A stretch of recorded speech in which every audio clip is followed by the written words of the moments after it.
नमस्कार दोस्तों, मैं आपका आरजे सोनू।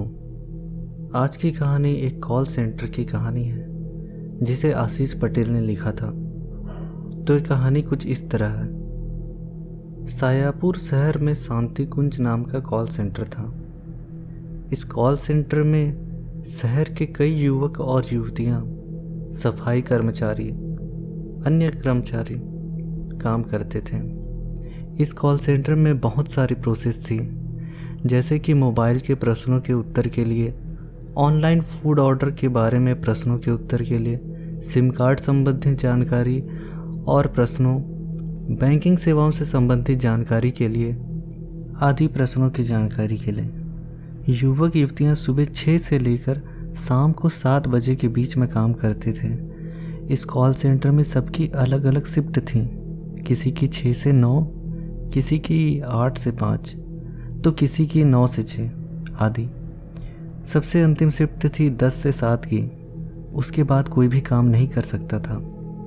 अगर किसी का काम अधूरा रह गया हो तो वह कल सुबह जल्दी आकर काम खत्म कर लेता, लेकिन रात को रुकते नहीं। शाम को 7 बजे के बाद इस कॉल सेंटर के नाम की तरह चारों ओर शांति का वातावरण छा जाता था। यह शांति का वातावरण के साथ ही यहाँ पर कुछ प्रेत आत्माएं रात को आवाज़ करती और भय का माहौल फैलाती, ऐसा आसपास के लोगों का कहना था। कुछ लोगों का तो यह भी कहना था कि उनके घर कॉल सेंटर से थोड़ी दूर पर है, फिर भी रात को किसी के रोने की, हंसने की आवाज़ें पूरी रात को सुनाई देती हैं। ये आवाज़ें सुबह 4-5 बजे तक चलती हैं। कॉल सेंटर के कुछ कर्मचारी तो शाम के 6 बजे से ही डरने लगते थे। ठीक 7 बजे सारा कॉल सेंटर खाली हो जाता था। सिक्योरिटी गार्ड भी रात को नहीं रुकते थे।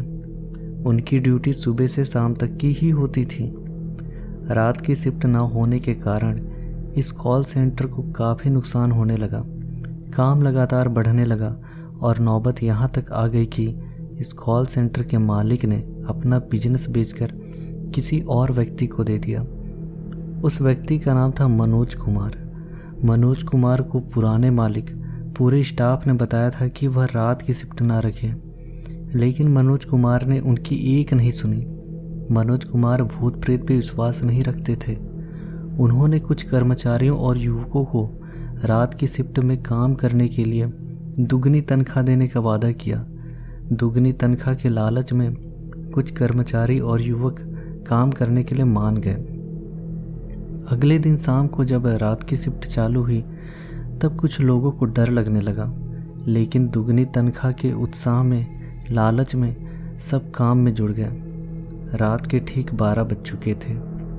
सिम कार्ड प्रोसेस के कुछ युवक हेडसेट पहनकर कॉल ले रहे थे और ग्राहकों की समस्या का समाधान कर रहे थे।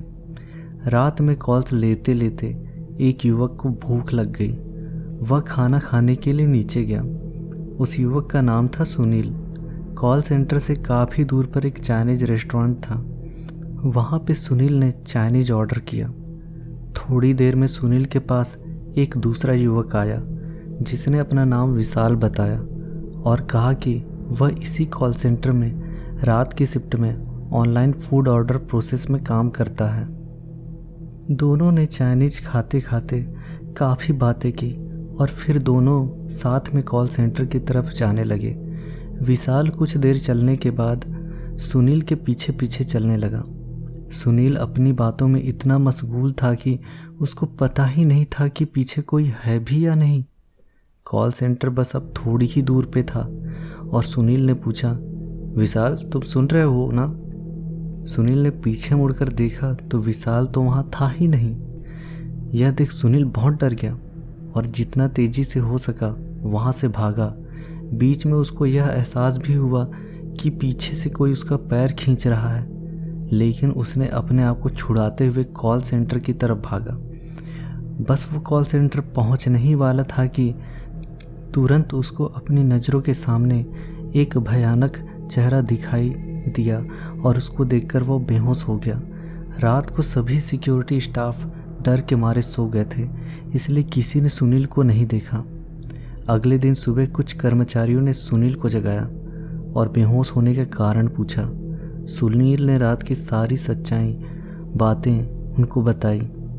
मनोज कुमार के अलावा सबको यकीन हुआ, लेकिन मनोज कुमार ने कहा, बेटा यह सब एक भ्रम है। तुम्हारे मन में जरूर कोई बुरा ख्याल आया होगा, इसलिए तुम्हें ऐसा लगता होगा। रात की यह घटना के बाद सुनील की तबीयत इतनी खराब हो गई कि उसको अस्पताल में भर्ती कराना पड़ा। उसके दूसरे दिन फिर कुछ ऐसा ही डरावना होने वाला था। ऑनलाइन फूड ऑर्डर प्रोसेस के युवक एक दूसरे के साथ मस्ती करते करते कॉल्स ले रहे थे और ग्राहकों के प्रश्नों का उत्तर दे रहे थे।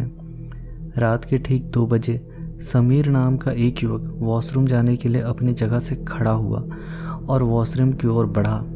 समीर जैसे ही वॉशरूम में गया, अचानक वहाँ की बत्ती बुझ गई। अगले कुछ पलों तक बत्ती चालू बंद होने लगी। यह देख समीर बहुत घबरा गया। समीर ने वॉशरूम का दरवाज़ा खोलने की कोशिश की, लेकिन वो उसमें कामयाब नहीं हुआ। उसने बहुत कोशिश की, लेकिन दरवाज़ा नहीं खुला। लगातार बत्ती चालू बंद हो रही थी। यह सब देखकर समीर के तो होश ही उड़ गए। अचानक एक आवाज़ हुई और बत्ती बुझ गई। समीर ने ऊपर देखा तो उसकी नज़रों के सामने एक सफ़ेद साड़ी पहनी चुड़ैल उल्टी लटकती हुई नज़र आ रही थी। चुड़ैल के हाथों से खून की बूंदें टपक रही थी और उसके भयानक दांत दिखाई दे रहे थे। उसकी आंखें सफ़ेद रंग की थी। चुड़ैल को देखकर समीर की आवाज़ भी रुक गई और वह डर के मारे कांपने लगा। समीर ने चुड़ैल से विनती की, प्लीज़ मुझे जाने दो, मुझे मत मारो। चुड़ैल ने खौफनाक आवाज़ में कहा, मैं किसी को नहीं छोड़ूंगी, किसी को भी नहीं। तुम सब मरोगे, तुम सबकी मृत्यु मेरे हाथों में ही लिखी है। एक एक करके मैं सबको मार दूंगी, यहाँ कोई नहीं बचेगा। हमें इंसाफ नहीं मिला है, इसलिए हम एक कॉल सेंटर को नर्क बना देंगे। यह कहकर उसने समीर का गला पकड़ा और बाहर आई। कॉल सेंटर की तीसरी मंजिल से उसने समीर को नीचे ज़मीन पर फेंक दिया। ज़मीन पर गिरते ही समीर की मौत हो गई। सुबह सुबह जब सबने देखा कि समीर की लाश पड़ी है, तब उन्होंने जांच पड़ताल के लिए पुलिस को बुलाया और आखिर में यह निर्णय आया कि समीर ने खुदकुशी करके अपनी जान दे दी है। लेकिन कुछ व्यक्तियों को समझ में आ गया था कि यह खुदकुशी नहीं है, यह कोई बुरी शक्ति का शिकार हुआ है। कॉल सेंटर में लगातार काम बढ़ने ही लगा। काम को कम करने के लिए उन्होंने युवतियों के लिए एक अलग शिफ्ट रख दिया, जो दोपहर को 12 से रात के 1 बजे तक था, जिसमें युवतियों को रात में 1 बजे तक काम कर सकती थी। ज़्यादा से ज़्यादा युवतियाँ काम करें, इसलिए मनोज कुमार ने उनको एक्स्ट्रा 3000 रुपये देने का वायदा भी किया। काफ़ी युवतियाँ इसके लिए तैयार हुईं। उसके अगले दिन रोज़ की तरह पूरा दिन अच्छे से काम चला। फिर धीरे धीरे रात हुई।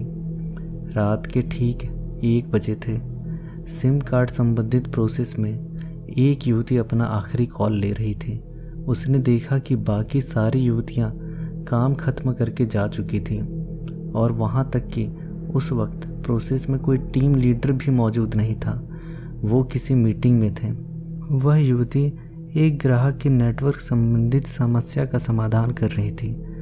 वह युवती ने ग्राहक को बहुत समझाया, लेकिन ग्राहक उसकी बात समझने को तैयार ही नहीं था और वह कॉल भी नहीं काट रहा था। उस युवती का नाम था संजना। ग्राहक बार बार यही बोल रहा था, संजना जी, जब तक मेरा नेटवर्क का प्रॉब्लम ठीक नहीं होता मैं कॉल नहीं काटूंगा और आपको भी नहीं काटने दूंगा, चाहे पूरी रात ही क्यों ना बीत जाए। संजना ने कुछ देर तक ग्राहक को समझाया। फिर अचानक उसने देखा कि उसका पूरा सिस्टम बंद हो गया है। पूरे प्रोसेस की बत्ती बुझ गई और चारों तरफ बस अंधेरा ही अंधेरा हो गया। यह देख संजना बहुत डर गई और उसके हाथ पैर कांपने लगे। उसकी सांस फूल गई और धड़कनें तेज हो गई। उसने देखा कि बत्ती हर थोड़ी देर में चालू बंद होने लगी है और कुछ समय बाद पूरी बंद हो गई और फिर से चारों ओर अंधेरा छा गया। डरावनी आवाज़ें आने लगी, हाँ हाँ हाँ, अचानक उसको एक कुर्सी हिलती हुई नजर आई और एक हेडसेट हवा में तैरते हुए नजर आया। वह हेडसेट थोड़ी देर में इधर उधर जाके संजना के कानों के पास फिट हो गया। संजना ने बहुत कोशिश की उस हेडसेट को निकालने की, लेकिन वो उसके कानों से निकल ही नहीं रहा था। उस हेडसेट से एक आवाज़ भी आ रही थी, मैं तुझे नहीं छोड़ूंगा, हमें इंसाफ नहीं मिला है, इसलिए हम इसको नर्क बना देंगे।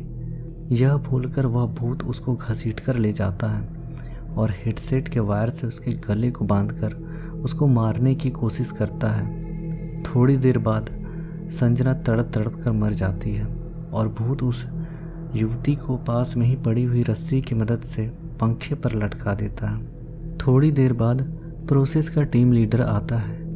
यह घटना देख वह सबको इकट्ठा करता है। पुलिस में शिकायत भी दर्ज की जाती है।